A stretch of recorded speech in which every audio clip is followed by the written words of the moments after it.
Assalamualaikum warahmatullahi wabarakatuh. Terima kasih buat kalian semua yang sudah klik video ini. Ngomong-ngomong soal senjata, kita pasti terbayang dengan pertarungan atau medan pertempuran, karena pada kondisi tersebut penggunaan senjata sangat diperlukan. Perkembangan senjata sendiri sudah mengalami banyak perubahan seiring dengan berkembangnya ilmu pengetahuan dan teknologi. Namun pada kali ini aku akan ajak kalian untuk flashback, mengingat orang-orang zaman dahulu dalam membuat dan menggunakan senjata. Pada video ini aku sudah merangkum dalam 5 senjata tradisional yang memiliki nilai sejarah dan mampu membuat lawan untuk tak bisa meremehkannya. Apa saja? Simak videonya sampai habis.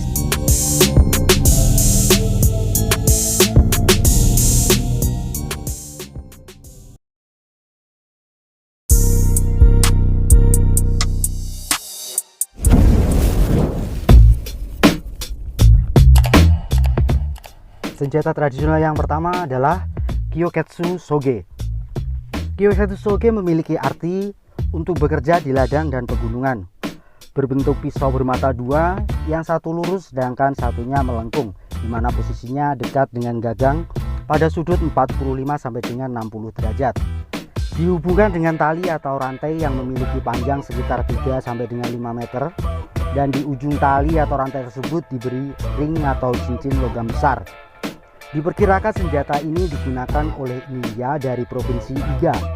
Kyoketsu Soge dianggap sebagai cikal bakal dari senjata yang juga menggunakan pisau bermata tunggal dan rantai tanpa ring atau cincin logam, yang lebih dikenal dengan nama kusarigama yang artinya sabit dan rantai. Menurut kisahnya, ninja pada waktu itu sering merekrut para petani pedesaan yang tinggal di lahan pertanian terpencil, yang dilatih secara khusus menggunakan peralatan yang mereka gunakan sehari-hari dalam bertani, menjadi senjata yang sangat mematikan dengan fleksibilitas yang tinggi dalam pertarungan, sehingga memberikan banyak manfaat dalam pertempuran siluman. Kyoketsu Soge memiliki banyak kegunaan. Pisau bermata duanya dapat digunakan untuk menarik atau mengait tebasan, serta bilah yang lurus untuk menikam lawan. Tali atau rantainya digunakan untuk pertahanan, memanjat, menjerat, dan mengikat lawan. Sedangkan ring atau cincin kadang-kadang digunakan untuk menjerat kaki lawan dan merobohkannya. Biasanya ring ini cenderung berbentuk datar atau pipih daripada bulat pada penampangnya. Hal ini untuk memberikan pegangan yang lebih kuat dan bingkai yang lebih kokoh. Seperti yang terlihat pada perspektif sejarah, senjata ini dikatakan telah menyimpan nilai sejarah tersendiri, sehingga pemerintah Jepang resmi mendaftarkannya pada Encyclopedia of Martial Arts Bukairyu Hadechiton, mengarah kepada salah satu soke atau kepala keturunan dari tradisi Gyokoryu Koshijutsu sebagai penemu senjata ini, sekaligus sebagai salah satu senjata warisan khusus.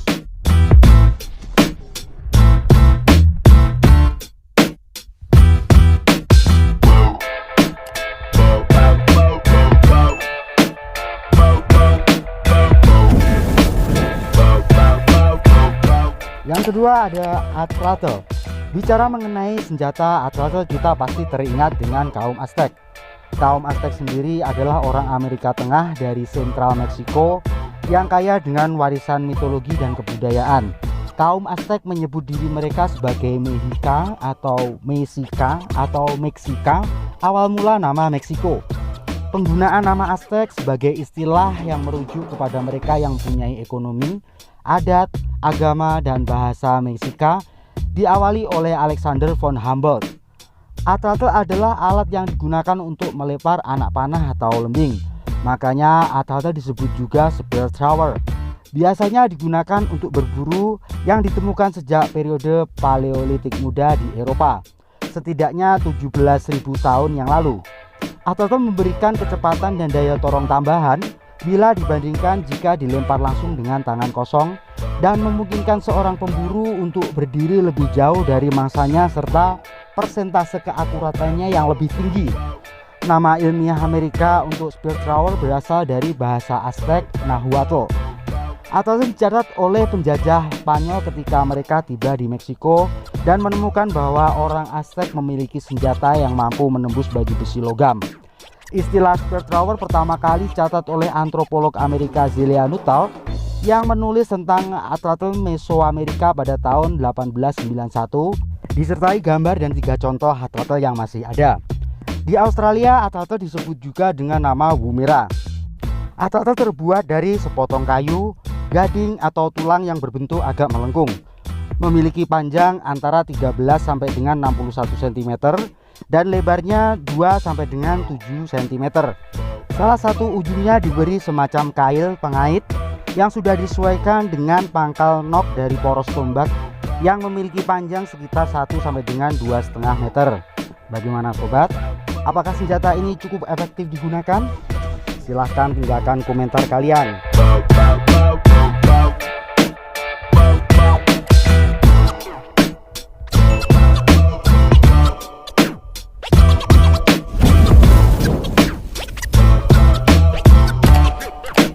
Yang ketiga, Chukonu. Berdasarkan bukti sejarah, Chukonu pertama kali ditemukan di Hinjiazui, Provinsi Hubei pada abad ke-4 sebelum Masehi. Chukonu dikenal juga sebagai nulian, yang berarti melepaskan anak panah secara terus-menerus. Zhuge-liang meningkatkan desain panah yang mampu meluncurkan panahnya secara berulang dan membuat versi yang menembakkan 2 sampai dengan 3 panah sekaligus dan digunakan dalam formasi berkumpul. Mekanisme Chukonu adalah dengan menggerakkan tuas bujur sangkar ke depan dan ke belakang. Secara garis besar, seperti itulah Zhuge-liang memodifikasi kinerja dari Chukonu yang sebelumnya, sehingga Chukonu baru versi Zhuge-liang dinamai Zhugenu. Dari sini Zhuge-liang meningkatkan kembali yang bisa meluncurkan 10 anak panah dalam 15 detik. Setelah itu harus reload kembali. Banyak sejarawan kontemporer mengutip Chukonu atau Zhugenu sebagai elemen kunci dalam kemenangan Pyrrhic Han Cina atas Xionghu. Raja Korea Sejong dari dinasti Joseon memperkenalkan Chukonu atau Zhugenu pada pasukannya setelah menyaksikan sendiri penggunaan Zhugenu selama kunjungannya ke Tiongkok. Chukonu terakhir digunakan dalam perang melawan Jepang pada tahun 1894 sampai dengan 1895 Masehi hingga akhir era dinasti Qing. Sayangnya, Chukonu bukan tandingan persenjataan Jepang modern dan Qing Cina harus menerima kekalahan dalam perang tersebut. Itu adalah konflik dunia besar terakhir yang menggunakan Chukonu sebagai senjata perang.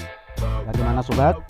Apakah kalian setuju jika Chukonu ini adalah cikal bakal dari senjata semi otomatis zaman dulu?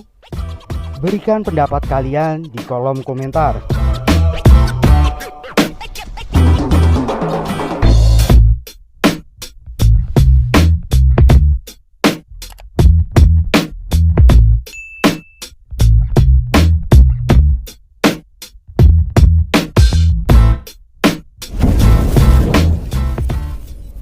Yang keempat, keris. Tentunya sudah tidak asing lagi keris di telinga kita sebagai warga negara Indonesia, khususnya masyarakat Pulau Jawa. Bentuknya yang khas dengan ujung runcing dengan bilahnya kebanyakan berkelok-kelok, serta memiliki pamor yaitu serat dari lapisan logam pembentuknya yang terdapat pada helai bilah. Pada zaman dahulu keris digunakan sebagai senjata dalam pertarungan maupun peperangan. Salah satu tokoh dan pejuang yang pernah menggunakan keris adalah Pangeran Diponegoro dalam perang di masa penjajahan. Keris berasal dari Jawa pada masa sebelum abad ke-15 dan telah tercantum pada prasasti dari abad 9 sebelum Masehi. Namun asal-usul ini tidak bisa digunakan acuan karena belum ada sumber tertulis. Pembuatan keris terinspirasi dari senjata yang ditemukan pada peninggalan perundakian yang merupakan kebudayaan Dongson dan Tiongkok Selatan. Sedangkan sikap hormat terhadap hasil karya logam itu terpengaruh oleh India, khususnya Siwaisme. Keris disebutkan juga dalam naskah Sunda dari tahun 1440 Saka atau 1518 Masehi, Sanghyang Siksa Kandang Karsian Pupuh 17 yang menyebutkan bahwa keris adalah senjata Prabu atau raja golongan kesatria.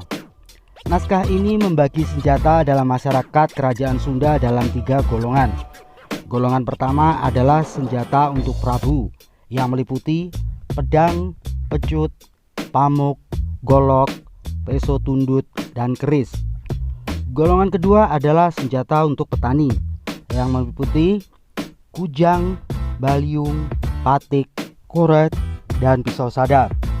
Yang ketiga, golongan senjata untuk kaum pendeta yang meliputi kalakatri, peso raut, peso dongdang, pangot, dan pakisi. Keris juga dipercayai mempunyai energi gaib. Pernyataan ini diperkuat oleh cerita pada perang Diponegoro. Menurut cerita turun-temurun dari pelaku sejarah mengatakan ketika Pangeran Diponegoro mengacungkan kerisnya, maka tak satu pun peluru dari senjata yang digunakan penjajah mampu mengenai Pangeran Diponegoro dan pasukannya. Pada masa kini, keris digunakan sebagai aksesoris atau ageman. Sejak 2005, UNESCO telah mendaftar dan mengakui keris sebagai warisan budaya dunia non-bendawi manusia yang berasal dari Indonesia. Wow, bagaimana sobat? Tentunya kita bangga pada kehebatan orang-orang zaman dahulu. Apakah orang-orang di zaman sekarang menurut kalian juga hebat? Tulis pendapat kalian di kolom komentar.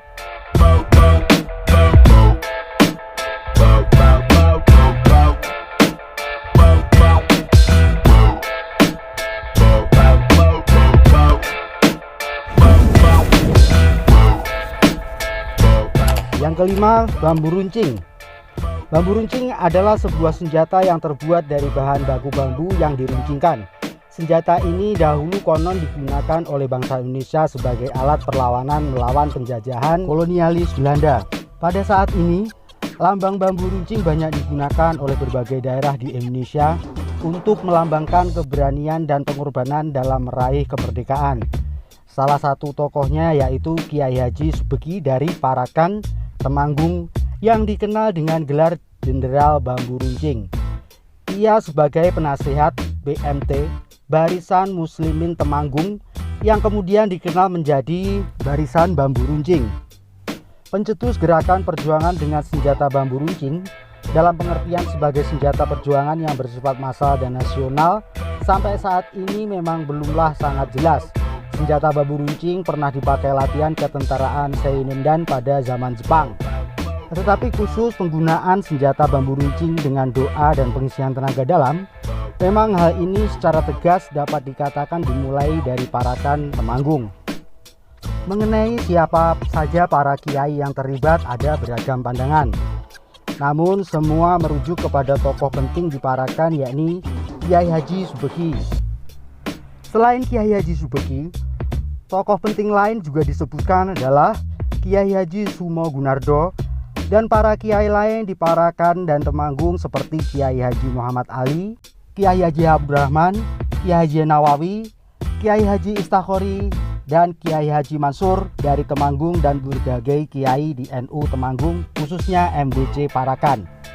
Senjata bambu runcing digunakan sebagai alat perjuangan, berangkat dari ketiadaan dan kekurangan peralatan perang yang tersedia. Sementara perjuangan harus dilanjutkan terutama setelah Indonesia merdeka. Musuh Indonesia setelah proklamasi menjadi sangat banyak dan dengan kekuatan besar. Jepang yang masih bercokol, Belanda yang ingin menguasai lagi, dan sekutu juga akan menjajah menggantikan Jepang dan Belanda. Maka praktis, keperluan persenjataan yang dibutuhkan. Bambu runcing dan peralatan tradisional lain menjadi alternatif murah dan bersifat massal. Kekuatan doa menjadi faktor utama kekuatan alat-alat tradisional tersebut. Ternyata dalam realitas sejarah, perjuangan dengan menggunakan senjata bambu runcing terjadi pada hampir semua medan perang. Laskar-laskar rakyat seperti BKR, AMRI, Hizbullah, Sabilillah, dan sebagainya yang terlibat pada pertempuran di berbagai peristiwa menggunakan senjata bambu runcing sebagai senjata utama sebelum mereka mampu merebut senjata musuh. Peninggalan-peninggalan sejarah bambu runcing khusus yang berhubungan dengan bambu runcing Parakan bisa dilacak ke tempat atau para kiai yang pernah terlibat dalam berbagai peristiwa bambu runcing. Sampai sekarang rumah Kiai Haji Subeki dan rumah Kiai Haji Sumo Gunardo masih ada, serta beberapa peninggalannya. Dan sebagian lagi ada yang di Museum Monumen Jogja kembali. Pondok pesantren Kiai Haji Muhammad Ali sampai sekarang masih berdiri dan terus berkembang. Bekas kantor BMT dan pusat penyepuan walaupun telah berubah, tetapi jejak-jejaknya masih ada. Dan khusus sumur yang sering diambil airnya untuk penyepuan bambu runcing juga masih ada. Khusus di Temanggung, tempat Kiai Mansur yang dikenal dengan Mujahidin, sampai sekarang telah menjadi pusat kegiatan Torekot. Perjuangan bersenjata yang melibatkan senjata bambu runcing oleh berbagai laskar rakyat dalam perjuangan kemerdekaan sangat jelas dan nyata.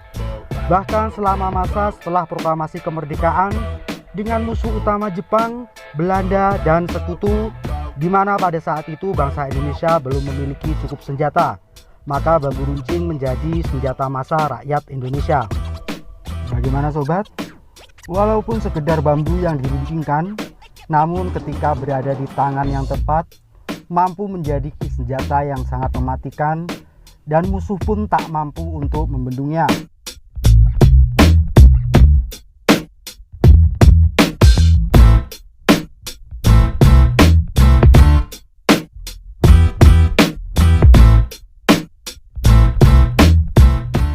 Itulah sobat, pembahasan kali ini mengenai 5 senjata tradisional yang memiliki nilai sejarah.